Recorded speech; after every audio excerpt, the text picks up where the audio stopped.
शक्ति स्वरूप माताओं बहनों देवतुल भाइयों पारिजात प्रसन्न उपाध्याय का प्रणाम स्वीकारिए। आइए अब गायत्री मंत्र से कार्यक्रम प्रारंभ करते हैं। ओम भूर्भुवः स्वः तत्सवितुर्वरेण्यं भर्गो देवस्य धीमहि धियो यो नः प्रचोदयात्। पहले पंचांग, फिर राशिफल, उसके बाद नाद साधना के बचे कैसे नाद साधना की जाए उसकी चर्चा हम लोग करेंगे। आइए शुरू करते हैं पंचांग। आज युगाद 5133 विक्रम संवत 2078 शक संवत 1943 आषाढ़ कृष्ण पक्ष दशमी रात्रि 8:45 तक। तत्पश्चात एकादशी तिथि तदनुसार 4 जुलाई 2021 दिन रविवार है। नक्षत्र आज अश्विनी नक्षत्र दिन के 11:06 तक। तत्पश्चात भरणी नक्षत्र। राहु काल दिन के 4:50 से संध्या 6:31 तक होगा। सूर्य मिथुन राशि में संचार करेंगे, चंद्रमा मेष राशि में और रात्रि संचार करेंगे। सूर्योदय सुबह 5:14 पर हो रहा है, सूर्यास्त सायं 6:46 पर। दिशाशूल आज रविवार को पश्चिम दिशा की यात्रा शास्त्रों द्वारा वर्जित है, परंतु अत्यावश्यक होने पर पान या घी का सेवन कर अथवा गायत्री मंत्र का मानसिक जप करते हुए यात्रा करने से वर्जना समाप्त हो जाती है। अभिजीत मुहूर्त दिन के 11:35 से दिन के 12:30 तक। अमृत काल आज नहीं है। कल 5 जुलाई है। कल सोमवार को योगिनी एकादशी व्रत है। 22 जून से 5 जुलाई तक यानी कल तक आद्रा नक्षत्र चल रहा है, कल समाप्त हो जाएगा। ये था पंचांग। अब राशिफल। मेष राशि। आज कार्यस्थल पर तनाव बने रहेंगे, विपरीत परिस्थिति निर्मित हो सकती है। आज आप प्रसन्नता से भरे रहेंगे, व्यस्तता बनी रहेगी। किसी पर संदेह कर सकते हैं। यात्रा के समय सावधान रहे, छात्रों को लाभ होगा। वृषभ राशि। आज आपका दिन शानदार रहने वाला है। किसी अपरिचित व्यक्ति से सहयोग प्राप्त हो सकता है। मान सम्मान में वृद्धि होगी। यात्रा को टालने का प्रयास करें। धार्मिक कार्यों में हिस्सा ले सकते हैं। मिथुन राशि।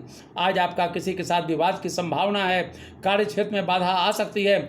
धन लाभ के संकेत हैं। निवेश के लिए समय उत्तम होगा। आज खुशखबरी भी मिल सकती है।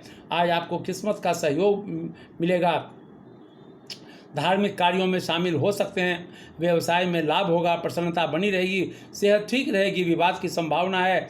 खर्च ज़्यादा हो सकता है। सिंह राशि। आज का दिन मिला जुला रहेगा। बाहर जाते समय सावधान रहें, कोई अप्रिय घटना घट सकती है। धन खर्च होने की संभावना है। वाणी पर संयम रखने की जरूरत है। कन्या राशि। आज का दिन व्यस्तता से भरा रहेगा। किस्मत का साथ मिलेगा। जीवन साथी के साथ मधुरता बनी रहेगी। पूजा पाठ से शांति मिलेगी। यात्रा के योग बन रहे हैं। तुला राशि।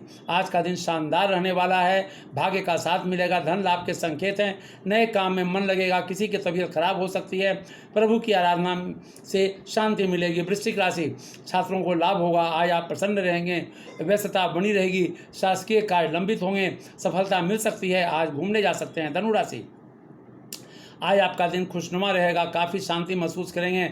आध्यात्मिकता की ओर झुकाव होगा। सेहत अच्छी रहेगी। किसी मित्र से मुलाकात हो सकती है। धन लाभ के संकेत हैं। मकर राशि। आज तबीयत आपकी बिगड़ सकती है। तनाव से बचने का प्रयास करें। फैसले जल्दीबाजी में न लें। खर्चे ज़्यादा होने की संभावना है। वाणी पर नियंत्रण रखें। दिन ठीक रहेगा। कुंभ राशि। आज का दिन व्यस्तता में बीतेगा। युवाओं को कामयाबी मिलेगी। सेहत के प्रति लापरवाह न रहें। शुभ समाचार प्राप्त होंगे। तनाव दूर होंगे। अचानक यात्रा पर जा सकते हैं। विवाद से बचने का प्रयास करें। मीन राशि।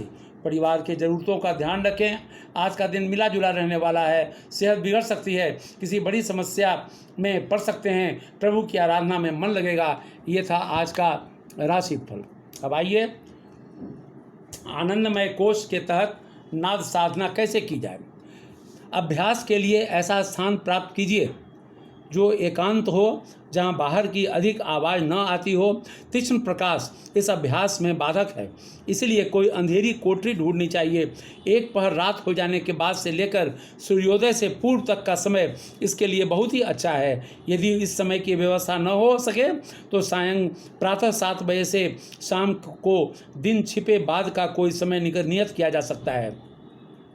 नित्य नियमित समय पर अभ्यास करना चाहिए। अपने नियत कमरे में आसन या आराम कुर्सी बिछाकर बैठें। आसन पर बैठें तो पीठ पीछे कोई मसनद या कपड़े की गठरी आदि रख लें।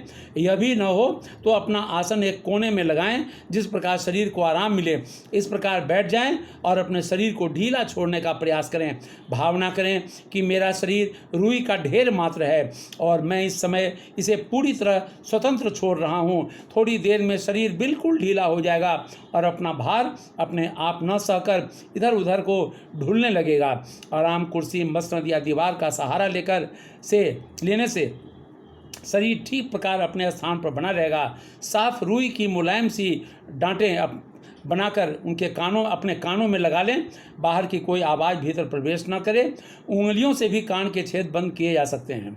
अब बाहर की कोई आवाज़ आपको सुनाई न पड़ेगी। यदि पड़े भी तो उस पर ध्यान हटाकर अपने मूर्धा स्थान पर ले जाएं और वहाँ जो शब्द हो रहे हों उन्हें ध्यानपूर्वक सुनने का प्रयास करें। आरंभ में शायद कुछ भी सुनाई न पड़े, पर 2-4 दिन के प्रयत्न के बाद जैसे जैसे सूक्ष्म कर्णेंद्रिय निर्मल होती जाएगी, वैसे वैसे शब्दों की स्पष्टता बढ़ती जाएगी। पहले कई शब्द सुनाई देते हैं। शरीर में जो रक्त प्रवाह हो रहा है उसकी आवाज़ रेल की तरह धक धक धक धक सुनाई पड़ेगी। वायु के आने जाने की आवाज़ बादल गरजने जैसी सुनाई पड़ेगी। रसों के पकने और आंखों और आगे की ओर गति करने की आवाज़ चटकने की सी आती है। यह 3 प्रकार के शब्द शरीर की क्रियाओं द्वारा उत्पन्न होते हैं। इसी प्रकार 2 प्रकार के शब्द मानसिक क्रियाओं के हैं। मन में चंचलता की लहरें उठती हैं। वे मानस तंतुओं पर टकराकर ऐसे शब्द करती हैं मानो टिन के ऊपर मेह बरस रहा हो। और जब मस्तिष्क बाह्य ज्ञान को ग्रहण करके अपने में धारण करता है तो ऐसा मालूम होता है मानो कोई प्राणी सांस ले रहा हो। ये 5 शब्द शरीर और मन के हैं। कुछ ही दिन के अभ्यास से, साधारणतः 2-3 सप्ताह के प्रयत्न से यह शब्द स्पष्ट रूप से सुनाई पड़ते हैं। इन शब्दों के सुनने से सूक्ष्म इंद्रियां निर्मल हो जाती हैं और गुप्त शक्तियों को ग्रहण करने की उनकी योग्यता और क्षमता बढ़ती जाती है। जब नाद श्रवण करने की योग्यता बढ़ जाती है तो बंसी या सीटी से मिलती जुलती भी अनेक प्रकार की शब्दवालियाँ सुनाई पड़ती हैं। यह सूक्ष्म लोक में होने वाले क्रियाओं का परिचायक है। बहुत दिनों से बिछड़े हुए बच्चों को यदि उसकी माता की गोद में पहुंचाया जाता है वह आनंद विभोर होता है। ऐसा ही आनंद सुनने वाले को होता है। जिन सूक्ष्म शब्द ध्वनियों को आज वह सुन रहा है वास्तव में वह उसी तत्व के निकट से आ रही है जहाँ से उसकी आत्मा परमात्मा का बिलगाव हुआ है। वहाँ जहाँ पर पहुंचकर दोनों फिर एक हो सकते हैं। धीरे धीरे यह शब्द स्पष्ट होने लगता है और अभ्यासी को उनके सुनने में अद्भुत आनंद आने लगता है। कभी कभी तो वह उन शब्दों में मस्त होकर आनंद से विवल हो जाता है और अपने तन मन की सुध भूल जाता है। अंतिम शब्द ओम है। यह बहुत ही सूक्ष्म है। इसकी ध्वनि घंटा ध्वनि के समान है। घड़ियाल में हथौड़े मारने जैसे वह कुछ देर झंझनाती रहती है, उसी प्रकार ओम का घंटा शब्द सुनाई पड़ता है। ओमकार ध्वनि जब सुनाई पड़ने लगती है तो निद्रा, तंद्रा या बेहोशी जैसी ये दशा उत्पन्न होने लगती है। साधक तन मन की सुध भूल जाता है और समाधि सुख का तुरीय अवस्था का आनंद लेने लगता है। उस स्थिति से ऊपर बढ़ने वाली आत्मा परमात्मा में प्रवेश करती है और अंततः पूर्णतया परमात्मा अवस्था को प्राप्त कर लेती है। आनंद नाद का यह रूप है। अनाहत नाद, आहत नाद वे होते हैं जो किसी प्रेरणा या आघात से उत्पन्न होते हैं। वाणी के आकाश तत्व के टकराने अथवा किन्हीं 2 वस्तुओं के टकराने वाले शब्द आहत कहे जाते हैं। बिना किसी आघात के दिव्य प्रकृति के अंतराल से जो ध्वनियाँ उत्पन्न होती हैं उन्हें अनाहत या अनहद कहते हैं। वे अनाहत या अनहद शब्द प्रमुख 10 होते हैं। संहारक, पालक, सृजक, सहस्रदल, आनंद मंडल, चिदानंद, सच्चिदानंद, अखंड, अगम और अलग। इनकी ध्वनियाँ क्रमशः पावजेब की झंकार सी, सागर की लहर की, मृदंग की, शंख की, तुरही की, मुरही की, बीन सी, सिंह गर्जन की, नफीरी की और बुलबुल की सी होती है। यह अनहद सूक्ष्म लोगों की दिव्य भावना है। सूक्ष्म जगत में किसी स्थान पर क्या हो रहा है, किसी प्रयोजन के लिए कहाँ क्या आयोजन हो रहा है, इस प्रकार के गुप्त रहस्य इन शब्दों द्वारा जाने जा सकते हैं। कौन साधक किस ध्वनि को अधिक स्पष्ट और किस ध्वनि को मंद सुनेगा, यह उसकी अपनी मनोभूमि की विशेषता है। आनंदनाद का यह एक बिना तार की देवी संदेश प्रणाली है। साधक इसे जानकर सब कुछ जान सकता है। इन शब्दों में ओम ध्वनि आत्म कल्याणकारक और शेष ध्वनियाँ विभिन्न प्रकार की सिद्धियों की जननी है। यही आनंदमय कोश के जागरण की पद्धति है। कल हम लोग बिंदु साधना की चर्चा करेंगे। अब आज का कार्यक्रम समाप्त करते हैं।